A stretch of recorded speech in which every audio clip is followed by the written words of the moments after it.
Abe, Berimba Kareba Komiu. Mudah-mudahan Anda selalu dalam kondisi sehat dan terus bersemangat. Saatnya Anda menyaksikan berita Sulawesi Tengah bersama saya, Della Rizka. Rangkaian berita aktual dan menarik telah kami siapkan untuk Anda. Berikut 3 berita utama hari ini. Polisi menangkap 10 pria yang diduga terlibat aksi premanisme di Palu.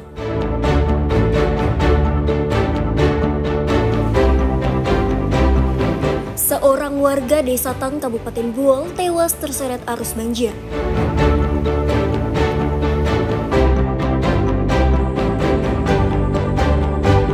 Tiga pengedar sabu-sabu ditangkap Satres Narkoba Polres Morowali.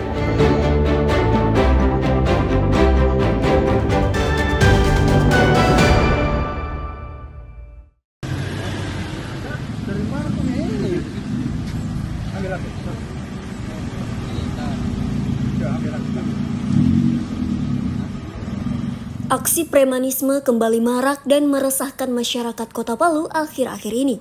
Para pelaku beraksi di jalanan, pasar, terminal, pelabuhan, hingga pusat perbelanjaan. Mereka tidak segan-segan melukai korbannya. Menyikapi kondisi tersebut, Satuan Tugas Operasi Pekat Polda Sulawesi Tengah melakukan operasi di sejumlah wilayah rawan Sabtu malam. Hasilnya, petugas mengungkap 6 kasus berkaitan dengan premanisme dan menangkap 10 pelaku. Dari hasil operasi tersebut, polisi menyita barang bukti hasil kejahatan berupa 2 unit sepeda motor, uang tunai ratusan ribu rupiah, serta buku catatan retribusi. Dalam menjalankan aksinya, pelaku menggunakan cara mulai pungutan liar, pemalakan hingga penguasaan wilayah secara ilegal. Para pelaku tidak segan-segan melakukan kekerasan terhadap korbannya jika keinginannya tidak dipenuhi. Selama sepekan pelaksanaan operasi sendiri, kita berhasil mengamankan 7 orang pelaku yang terlibat dalam 6 kasus, diantaranya 1 kasus pencurian sepeda motor, 1 kasus penodaan, dan 3 kasus pungutan liar serta kasus premanisme itu sendiri.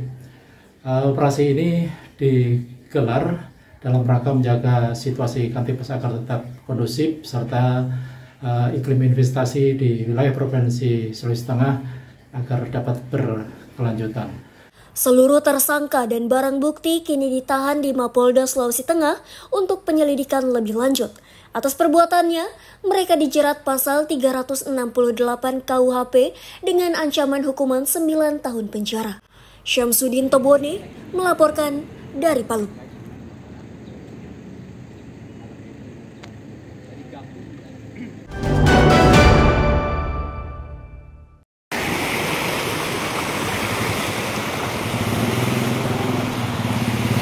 Banjir yang melanda Desa Tang, Kecamatan Bokat, Kabupaten Buol, Jumat sore menelan korban jiwa. Seorang warga bernama Asmia Majid tewas setelah terseret arus banjir dan dilaporkan hilang. Jasad perempuan berusia 69 tahun akhirnya ditemukan setelah sempat dilakukan pencarian. Musibah yang menimpa Asmia bermula dari hujan deras yang mengguyur Kecamatan Bokat sejak Jumat pagi. Korban baru saja pulang dari kebunnya dan kembali ke rumahnya. Namun naas, saat melintasi sebuah sungai, korban terbawa arus dan tenggelam. Jasadnya akhirnya ditemukan warga sekitar 1 km dari permukiman. Jasad korban kemudian diserahkan ke pihak keluarganya. Banjir di Desa Tang mengakibatkan air sungai meluap dan merendam sejumlah rumah warga. Air juga meluap di badan jalan dan mengganggu arus lalu lintas kendaraan.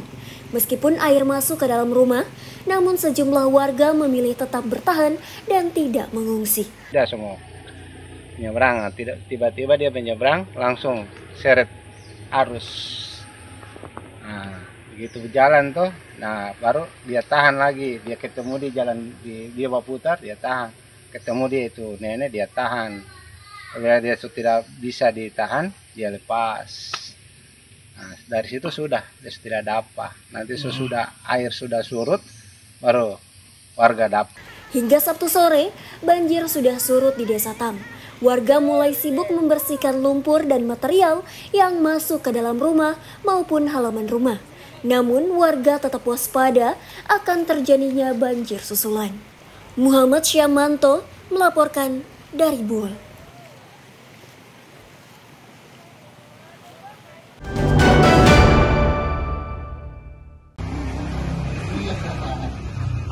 Persoalan sengketa lahan antar masyarakat dengan perusahaan di Kota Palu berbuntut panjang. Lembaga Pemberdayaan Masyarakat Kelurahan Talise membantah tudingan adanya transaksi jual beli lahan ke perusahaan tambang. LPM Talise menyebut informasi tersebut tidak benar dan telah dilaporkan ke kepolisian atas dugaan pencemaran nama baik. Lembaga Pemberdayaan Masyarakat Talise mengklarifikasi atas tudingan tersebut.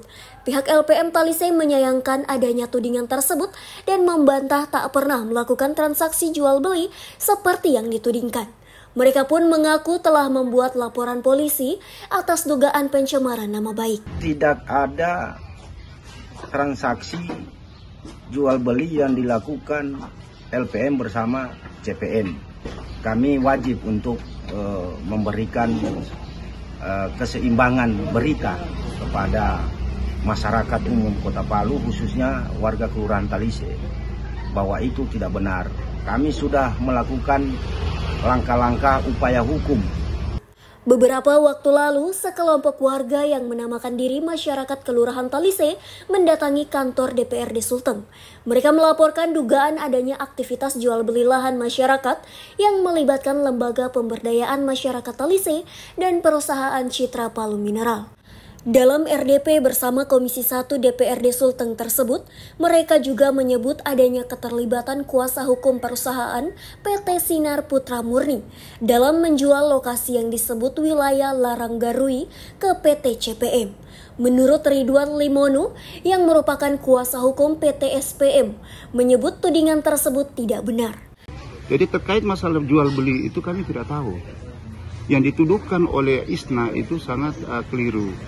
Apalagi yang dia jelaskan itu adalah tanah masyarakat mulai dikelola tahun 89 sampai sekarang. Itu dia bilang HGB. Jelas memang HGB dari tahun 89 ya. Tahun bilang selesai 2019. Nah, itu dibilang sudah mati atau apa. Saya ketika dibilang sudah selesai sudah mati, itu harus mereka buktikan. Selain dugaan pencemaran nama baik, sekelompok yang menamakan diri Masyarakat Kelurahan Talise tersebut juga menyegel kantor LPM Talise pada 28 April lalu. Pihak LPM juga telah melaporkan aksi penyegelan tersebut ke kepolisian dengan dugaan pengrusakan. Syahrul Cahaya melaporkan dari Palu.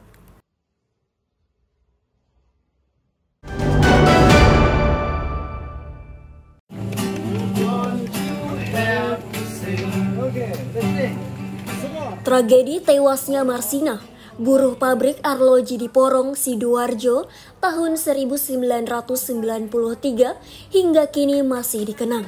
Kalangan buruh dan aktivis perempuan menyayangkan kinerja aparat penegak hukum yang hingga kini belum bisa mengungkap siapa dalang di balik pembunuhan Marsina.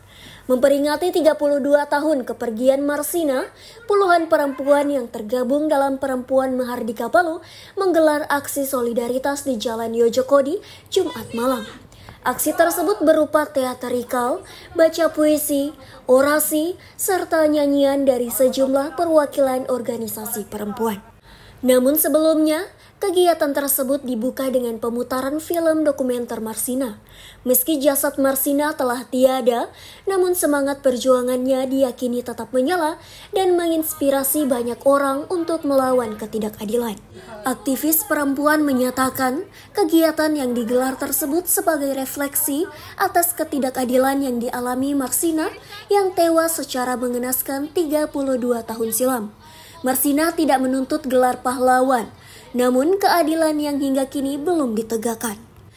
Bagi kami, Marsina akan tetap hidup. Kami tidak membutuhkan gelar sebagai pahlawan dan juga kami menolak atas negara yang hari ini akan mengakui Soeharto sebagai pahlawan di Indonesia. Penampilan teatrikal menarik perhatian para peserta maupun penonton. Aksi tersebut merupakan representasi sosok Marsina, buruh perempuan yang tewas misterius saat memperjuangkan hak-hak pekerja. Saat itu, ia memperjuangkan kenaikan upah, lembur, tunjangan jabatan, penghapusan sistem kontrak hingga penghentian PHK sepihak. Ikram Boya Oge melaporkan dari Palu.